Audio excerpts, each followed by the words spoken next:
ఇది. సో మీరా హెచ్ఎండి వల్ల అంటే ఎవరిని అప్రోచ్ కావాలి రైతు టెన్షన్ పడుతున్నారు.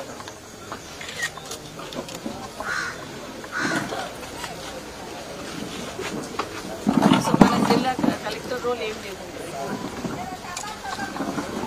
బట్ ఏదున్నా కూడా మీరే చూసుకోవచ్చు, కలెక్టరే కదా. కానీ నేను హెచ్ఎండి వాళ్ళు ఒకటి చూసాను, నేను అది సర్క్యులర్ సెకండ్ డేట్ వచ్చి థర్డ్ డేలో ఒకటి ఇష్యూ చేస్తాను. రేపు నేను మా ఆనంద్ గారు వీళ్ళు వస్తారు, మా వాళ్ళు వచ్చి మీకు ఎక్స్ప్లెయిన్ చేస్తారు. ఇవన్నీ చూస్తే పబ్లిక్ జనాలంతా ఇబ్బంది పడుతున్నారు, టెన్షన్ పడుతున్నారు. ఒక ఆయనకైతే హార్ట్ అటాక్ వచ్చింది, ఒక ఆయనైతే హాస్పిటల్ చూడుతున్నారు. ఒక వాళ్ళకి భరోసా ఇవ్వాలి కదా.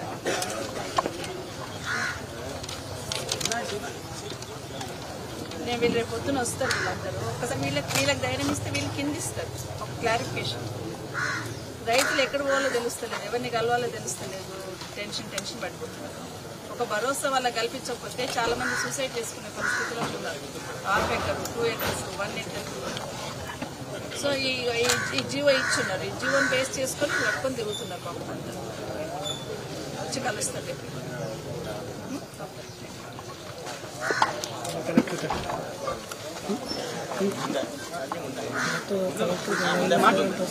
వేదిక పైన కూర్చున్నటువంటి పెద్దలకు, సబితా మేడం గారికి ధన్యవాదాలు. ఇక్కడ గ్రామం నుంచి వచ్చిన పెద్దలకు అందరికీ నా యొక్క హృదయపూర్వక నమస్కారాలు. ప్రతి ఒక్క రైతుకు న్యాయం జరగాలి. ఈ త్రిపులారు వద్దు, మాకు మా భూములు మాకే కావాలి. మేము ఆ భూముల మీదనే ఆధారపడి ఉన్నాము. ఒక్క కుంట కూడా మాకు అస్సలే వద్దు, మాకు త్రిపులారు వద్దు. అసలు ఎవరి గూడంగా ఇష్టం లేని పని వద్దు అసలు. మాకు ఉన్నొక ఆ భూముల మీద ఆధారపడి ఉన్నాం మేము. ఆ భూములు మాకే కావాలి. అసలు మీకు ప్రత్యేక ధన్యవాదాలు తెలుపుకుంటున్నాను. మాకు ఇంతటితో నమస్తే.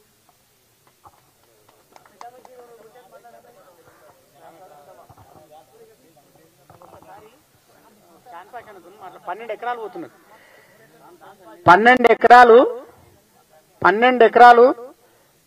12 గుంటలు పోతున్నటువంటి చాన్పాషన్న ఒకసారి మీరు మాట్లాడాలి, మీ మనోవేదనను తెలియజేయాలి. 12 ఎకరాలు అంటే మామూలు విషయం కాదు. ఇది కుటుంబాలు అన్న చాన్పాషన్న అక్కనే ఉంటారా అన్నకి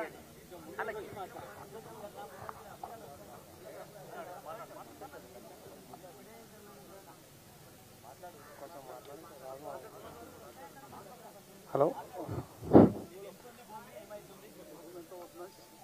చిట్టిగీత గ్రామం, నాపేట మండల్ చిట్టిగీత గ్రామం, సర్వ నంబర్ 135. మాది ఒకటే సర్వ నంబర్. 12 ఎకరాల 13 గుంటల భూమి స్టేట్గా వచ్చేసింది. హెచ్ఎండి వాళ్ళకి ఇచ్చేసాం, తీసుకుపోయి అక్కడ ఎవరు లేరు. శ్రీధర్ బాబుకి తీసుకుపోయినాం. అక్కడ అడిగితే అరే నీ భూమి అవుతుందా మాకు తెలియదు. మా ప్రసాద్ గారికి కనుక్కోయినాం. వాళ్ళకు కూడా అవగాహన లేకుండా మాట్లాడుతారు. వాళ్ళు ఏం అవగాహన లేకుండా మాకు చిన్న చూపు కూర్చొని మాట్లాడతారు. కలెక్టర్ దానికి పోతే కూడా అదే విషయం.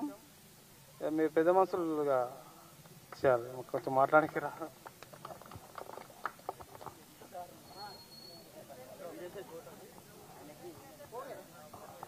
అన్న థ్యాంక్ యూ అన్న. ఇది ఎంత దారుణమైనటువంటి ప్రభుత్వం అనేది స్పష్టంగా అర్థమైంది. పద్మనాభ మాట్లాడాల్సిందిగా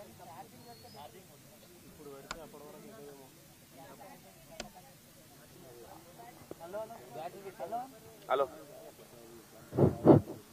ఇక్కడ విచ్చేసిన మన రైతు ట్రిపుల్ బాధితులందరికీ ఇప్పుడు ప్రతి 8 గ్రామాల నుంచి వచ్చారు. ఇక్కడికి వచ్చిన ప్రతి ఒక్క గ్రామ నుంచి వచ్చిన రైతులందరికీ నా యొక్క ధన్యవాదాలు. ఇక్కడ మేడం సబితా మేడం గారు వచ్చారు. మేడం మళ్ళా ఎమ్మెల్యే గారు, వికారాబాద్ జిల్లా ప్రెసిడెంట్ గారు, సుప్రదన్న గారు, నాగేంద్ర అన్న గారు, ప్రభాకర్ రెడ్డి గారు, దయాకర్ రెడ్డి గారు, సుబ్బారెడ్డి అన్న గారు, గౌస్బాయ్ గారు, ఇక్కడ వచ్చిన ప్రతి ఒక్కరికి నా యొక్క ధన్యవాదాలు.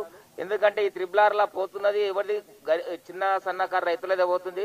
కాబట్టి చిన్న సన్నకారు రైతులతో ఏమున్నది ఉన్నది వాళ్ళతో ఎకరా 2 ఎకరాలు 3 ఎకరాలు ఇవ్వడుతున్న చాన్పాషా రాసుంటే ఒక 12 ఎకరాలు పోతుంది అనుకోండి. అంత అర్ధెకరా 1/4 ఎకరా సెంటు కుంటలలో ఉన్నారు అంతిలా. అయితే ఒక లీడర్ది ఎవరిది కూడా ఒక 10 ఎకరా ఒక సెంటు భూమి పోతలేదు ఇలా. పోయేది మొత్తం ఎవరిది అంటే చిన్న సన్నకారు రైతులదే పోతుంది. కాబట్టి ఇంట్లో ఉన్న చదువుకున్న వాళ్ళంతా ఏం చేస్తున్నారు, పిల్లలు ఉద్యోగాలు లేక అంతా వ్యవసాయమే చేస్తున్నారు.